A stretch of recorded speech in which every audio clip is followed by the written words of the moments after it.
She believed that when the last leaf falls, her life will end. But somewhere in the dark, someone was ready to risk everything, just to keep that last leaf alive. In the quiet streets of Greenwich Village, two young artists lived together, Sue and Johnsy. They came to New York with dreams, colors, and hope in their hearts. But one freezing winter evening, Johnsy fell gravely ill with pneumonia. Day by day, her strength faded. She lay silently on her bed, staring toward the window, while Sue painted beside her, trying to stay strong, trying to hold on to hope. Outside their window, an old ivy vine clung to the cold brick wall. Its yellow leaves began to fall one by one with every icy wind. Johnsy watched quietly, counting them. One day she whispered, "When the last leaf falls, I will go too." Sue's voice shook. "No, Johnsy, don't say that. You will live." But Johnsy kept watching. Rain poured. Nights grew darker. And the leaves kept falling. In the same building lived an elderly painter, Mr. Behrman. For 40 years he dreamed of creating a great masterpiece, yet his canvas still waited. When Sue told him about Johnsy's belief, he spoke harshly but with a trembling heart, "A life cannot depend on a leaf." That night, a storm raged outside. Winds roared. Rain struck the walls.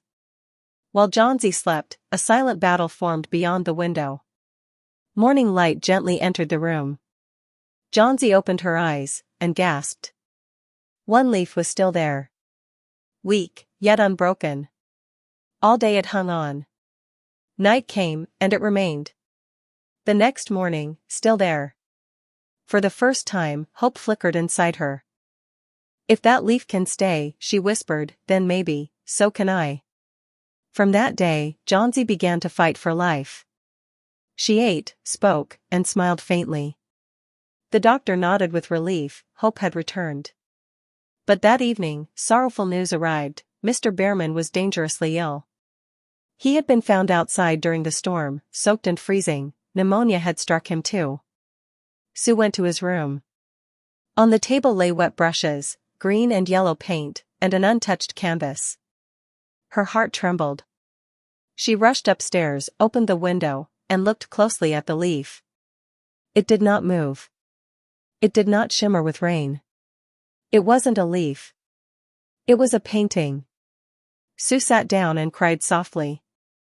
That night, in the brutal storm, Mr. Behrman had climbed the ladder and painted a single leaf on the wall, his first and last masterpiece, so real that even the storm could not erase it. He painted it so Johnsy would not give up, and for that act of silent love, he gave his life. When Johnsy learned the truth, tears filled her eyes. "I thought my life would end with the last leaf," she whispered. "But a man gave his life, so that mine could continue."